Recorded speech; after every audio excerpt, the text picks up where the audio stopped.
Hello guys, कैसे हैं आप सब। आशा करते हैं कि बहुत अच्छे से तैयारी कर रहे होंगे। तो आइए जानते हैं आज के सेशन में कि यूनियन बजट जो आज पेश हुआ है, उस यूनियन बजट में कौन कौन से मुख्य परिवर्तन किए गए हैं, कौन कौन से मेन चेंजेस हैं और किन किन चीज़ों को नए तरीके से जोड़ा गया है। तो आइए शुरुआत करते हैं बजट के बारे में। यहाँ पर आप देख पा रहे हैं कि बहुत सारी चीज़ें जो है नई आपको दिखेगी। जैसे सरकार ने कोविड महामारी से निपटने के लिए एक पैकेज लाया है, आत्मनिर्भर पैकेज। आत्मनिर्भर पैकेज के तहत 27.1 लाख करोड़ रुपए की घोषणा की गई है। ठीक है। जल जीवन मिशन को यहाँ पर प्राथमिकता दी जा रही है और शहरी निकाय के लिए, यानी जो शहरी जगह है जहां पर पीने के पानी बहुत अच्छे तरीके से नहीं है, वहां के लिए 2.87 लाख करोड़ रुपए खर्च करने का अनुमान है। राष्ट्रीय स्वास्थ्य मिशन को भी इस बजट में प्राथमिकता दी गई है और आत्मनिर्भर स्वास्थ्य कार्यक्रम की शुरुआत करने का प्रस्ताव किया गया है, जिसमें कुल खर्चा जो है 64,180 करोड़ रुपया आने का अनुमान है और स्वास्थ्य मिशन के तहत ही आत्मनिर्भर स्वास्थ्य कार्यक्रम की भी शुरुआत की जाएगी। ठीक है। पहले तो स्वास्थ्य मिशन कार्यक्रम था, लेकिन अब उसमें आत्मनिर्भर स्वास्थ्य कार्यक्रम को भी जोड़ा जा रहा है, जो इसके अलावा होगा। स्वच्छ भारत का दूसरा चरण शुरू होने जा रहा है और इसमें अगले 5 सालों में 1,41,678 करोड़ रुपए खर्च किए जाएंगे। सरकार कोविड-19 टीकाकरण के लिए 35,000 करोड़ रुपए खर्च करने के लिए देगी। इसके साथ ही साथ जो इस बजट में है वो है सड़क के संदर्भ में। सड़क का बुनियादी ढांचा जो है वो सुधार किया जाएगा और मार्च 2022 तक 8500 किलोमीटर की सड़क, राजमार्ग जैसे परियोजनाओं को आवंटित करके उसमें सुधार किया जाएगा। केरल में सड़क और राजमार्ग परियोजनाओं के लिए 65,000 करोड़ रुपए खर्च किए जाएंगे और असम के लिए 3400 करोड़ रुपए आवंटित किए जाएंगे। परिवहन व्यवस्था बेहतर बनाने के लिए इस बजट में प्राविधान किया गया है, जहां पे 18,000 करोड़ रुपए की योजना लाई जा रही है। ट्रिपल पी के तहत, ट्रिपल पी यानी सार्वजनिक निजी भागीदारी के तहत 2,000 करोड़ रुपए से अधिक की लागत का 7 बंदरगाह को बनाए जाने की योजना है। इसके साथ ही साथ उज्ज्वला योजना के तहत 1 करोड़ और लाभार्थियों को जोड़ा जाएगा, जहां से उन्हें मुफ्त रसोई गैस सिलेंडर उपलब्ध कराने की योजना इस बजट में शामिल की जा रही है।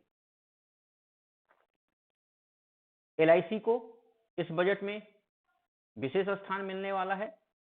एलआईसी का आईपीओ आने वाला है। साथ ही साथ विनिवेश के तहत 1,75,000 करोड़ रुपए जुटाने का लक्ष्य रखा जा रहा है। लेह में केंद्रीय विश्वविद्यालय स्थापित की जाएगी। जो लोग पेंशन से आय प्राप्त करते हैं और 75 साल से अधिक उम्र के हैं, वरिष्ठ नागरिकों की श्रेणी में आते हैं, उन्हें कर रिटर्न भरने की छूट दी जाएगी। वहीं पर ठेका श्रमिक, भवन और निर्माण श्रमिक के बारे में जानकारी जमा करने के लिए पोर्टल का प्रस्ताव है, यानी जो लोग ठेकेदारी से संबंधित हैं या जो लोग बिल्डर से संबंधित हैं, उनके श्रमिकों को एक नया जीवन मिलने वाला है और उनकी निजी जानकारी जो है पोर्टल पर रखी जाएगी, ताकि उनके बारे में जाना जा सके कि वो कहाँ लगाए गए हैं, उनके साथ कोई अनहोनी तो नहीं हुई है या अनहोनी होने के बाद उन्हें व्यवस्थित किया गया है, पुनर्वासित किया गया है या नहीं किया गया है। तो ये सारी जानकारियां अब इस बजट में इसको पेश किया जाएगा, ताकि अगले साल से इस पर काम किया जा सके। डिजिटल भुगतान जो बहुत तेजी से हो रहा था, उसको आगे भी प्रोत्साहित किया जा रहा है और साथ ही साथ इसके लिए 1,500 करोड़ रुपए का प्राविधान इस बजट में किया गया है। राष्ट्रीय अनुसंधान फाउंडेशन की योजना चालू की गई है। अनुसंधान के लिए 50,000 करोड़ रुपए का प्राविधान किया जा रहा है। 2025-26 तक राजकोषीय घाटा जीडीपी के 4.5% से घटा करके उसे नीचे लाने के लिए सरकार इस पर काम कर रही है। आयकर रिटर्न दाखिल करने वालों की संख्या 2020 में जहां 6.48 करोड़ था, वह आंकड़ा 2014 से बढ़ा है। सरकार ने बीमा क्षेत्र में एफडीआई की सीमा को 49% से बढ़ाकर 74% करने का प्रस्ताव किया गया है, ताकि विदेशी कंपनियों को भारत में निवेश करने के लिए आकर्षित किया जा सके। यानी जहां पर बीमा का आईपीओ निकलने वाला है, इनिशियल पब्लिक ऑफर जहां पर आ रहा है, वहीं बीमा क्षेत्र में एफडीआई को भी बहुत तेजी से डेवलप कराया जाएगा, ताकि बाहर की विदेशी कंपनियां भारत में आए और भारत में जो है अपने पैसे को लगा करके भारत के लोगों को फायदा पहुंचाए।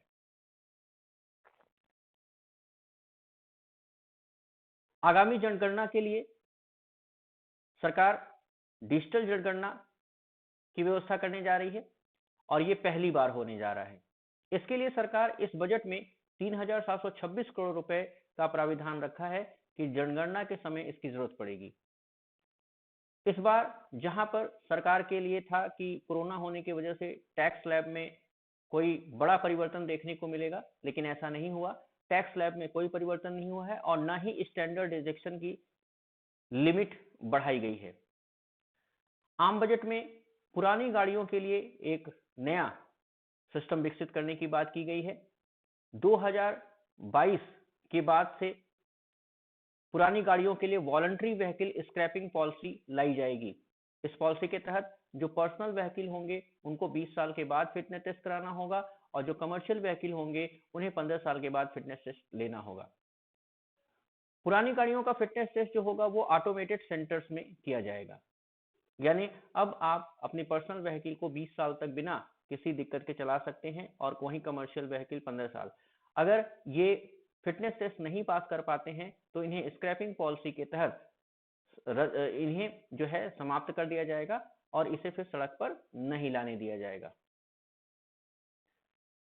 एक बड़ा परिवर्तन इस बजट में देखने को मिला है।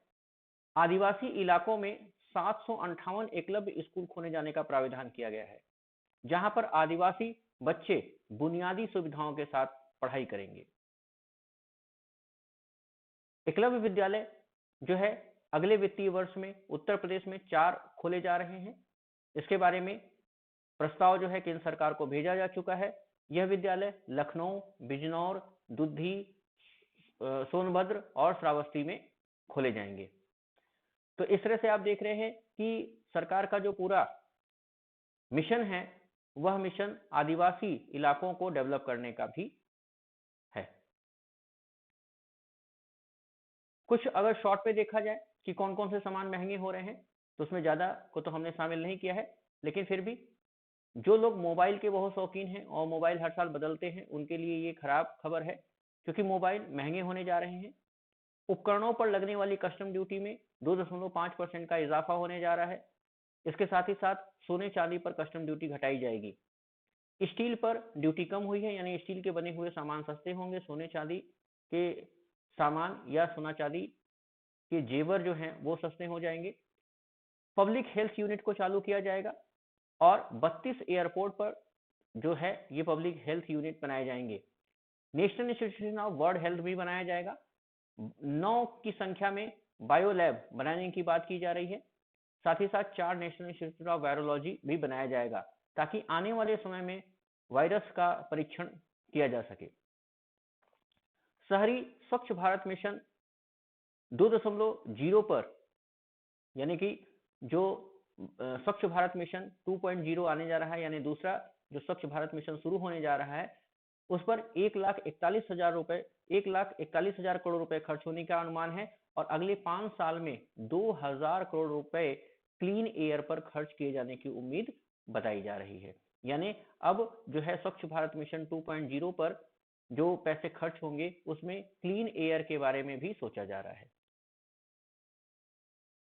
तो ये इस बजट के महत्वपूर्ण घटक है, यानी इंपॉर्टेंट पॉइंट्स हैं, जिसके द्वारा आप समझ सकते हैं कि हमारा जो बजट पेश किया गया है उसमें क्या क्या चीजें हैं और सरकार किस तरह से सोच रही है। आगे के सेक्शन में, आगे जो क्लास आपका आने वाला है उसमें हम इस बजट के बारे में पूरा विस्तार से बताएंगे और साथ ही साथ आपको ये भी बताएंगे कि किसमें कितना जो है बजट आवंटित होने वाला है, कौन कौन सी चीजों पे सरकार अलग से सोचने जा रही है और साथ ही साथ सरकार का अनुमान आगे 5 सालों में जो है वो कितना अच्छे तरीके से भारत को विकास करने में लगेगा। ठीक है, ये क्लास आपको कैसा लगा है इसके बारे में कमेंट जरूर करिएगा।